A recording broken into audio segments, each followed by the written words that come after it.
holy. Same din po. Hanggat hindi pa po dumadating ang aking pinagpipray, parents po muna ang aking kabahan. Si Lovely, si Lovely. Pag-bitch kami. Akala ko kung ano sinabi mo. Nagulat ako.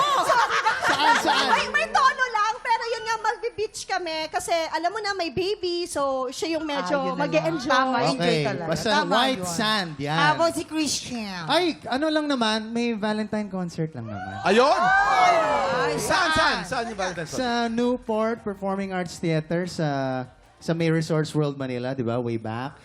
February 14 and 15, kasama po natin si Yeng Constantino and Eric Santos. It's called Stories of the Heart. diba? Nakakaloka naman. For Alam tickets, niyo- go to Ticket World. Thank you so Yan. much. At saka pagkatapos yung manood ng concert ni Christian, punta na kayo sa Dubai. Meron kami ni Po. Oo, dyan sa may Sheikh Rashid Auditorium. Heto pa ang pampakilig at 10,000 pesos. Ang blessings na ipamimigay natin sa mga studio tiktropa mamaya.